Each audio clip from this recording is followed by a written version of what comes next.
মধ্যশিক্ষা পর্ষদের অফিসের সামনে চাকরিহারা শিক্ষাকর্মীদের অবস্থান একেবারে সেইভাবেই চলছে। করুণাময়ী মোড়ে সুলভ শৌচালয়ে তালা লাগিয়ে দেওয়ার অভিযোগ উঠেছে পুলিশের বিরুদ্ধে। তালা ভেঙে সেই সুলভ শৌচালয়ে ঢুকলেন চাকরিহারারা।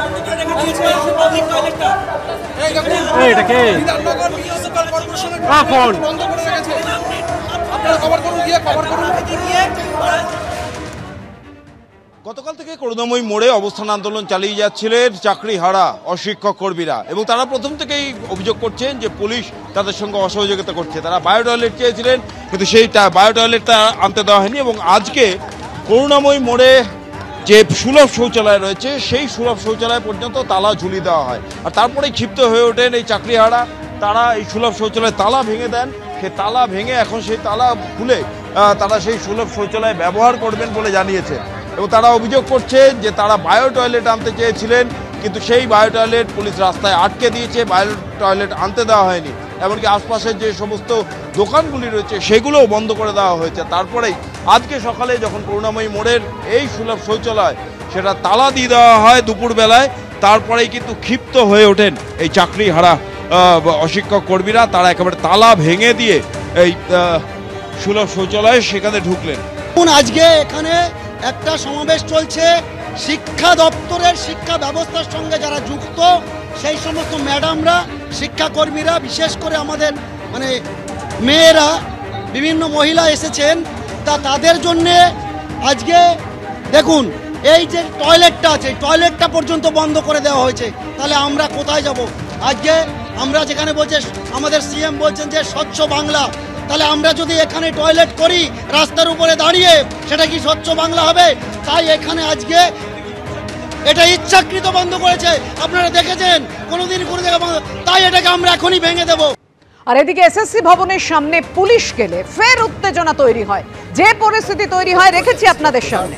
আমরা চেক আপ করবো, তো চেক আপ করে তাদের শারীরিক অবস্থা কি আছে আর না আছে, তাদের যারা অথরিটি মুভমেন্টে তাদেরকে আমার কাছে ইনফরমেশনটা সার্কুলেট করতে হবে। আমি কনফার্ম করে দেবো না, ওটা তো হচ্ছে যে কি আমরা যেটা বলি আপনার সকালবেলা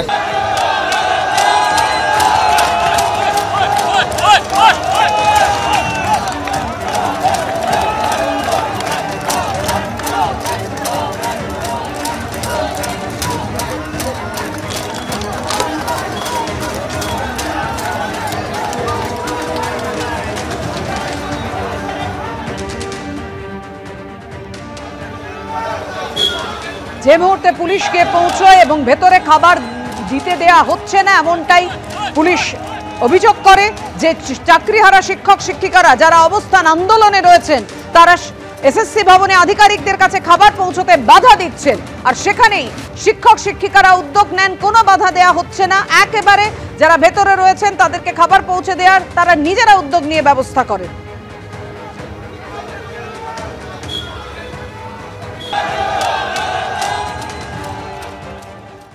বলছেন যে খাবারটা অ্যালাউ করবেন, আমরা খাবার পাঠাই, আপনারা দেখছেন যে কিরকম ভাবে ওরা কিন্তু আটকাচ্ছে। কিন্তু এই যে রিপ্লেসমেন্ট, এই রিপ্লেসমেন্ট কি হবে না? তাহলে যা ফুড তো রিপ্লেসমেন্টে সেই রকম পরিস্থিতি এখন এসছে, সেই জন্যই তো আমরা ওনাদের বারবার রিকোয়েস্ট করছি যে আমাদের কাজটা আমাদের করতে দিন। ওনারা অবস্থান করুন না, আমার কোনো আপত্তি নেই, শান্তিপূর্ণ অবস্থান করুন। পুলিশকে আটকানো, খাবার যেতে না দেওয়া, জল যেতে না দেওয়া, এটা তো ঠিক নয়, এটা তো সমস্যা ক্রিয়েট করছে। সেইটা আমি ওনাদের রিকোয়েস্ট করছি, আপনাদের সামনে আপনারা পুরোটাই কভারেজ করেছেন। আবার আমি রিকোয়েস্ট করছি, এখন ওনারা অবশ্য বলছেন খাবারটা অ্যালাউ করবেন, তো ঠিক আছে আমরা খাবার পাঠাই, কারণ আমাদের ফোর্স যারা আছে রাত্রির থেকে ডিউটি করছে তাদের কাছে খাবার পৌঁছচ্ছে না। তো এই ব্যাপারটা কিন্তু আমি আবার আপনাদের মাধ্যমে ওনাদের রিকোয়েস্ট করছি যে এই জিনিসটা যেন না করা হয়। ওনারা অবস্থান করবেন, আমরা আবার বলছি, তাতে আমাদের কোনো কিছু নেই। কিন্তু এই আটকানো, পুলিশকে আটকানো, যেতে না দেওয়া, যারা ভেতরে আছে তারা তো বেরোতে পারবে না যতক্ষণ না তাদের রিপ্লেসমেন্ট যাবে। পুলিশকে পুলিশের সিস্টেমের মতোই কাজ করতে হবে।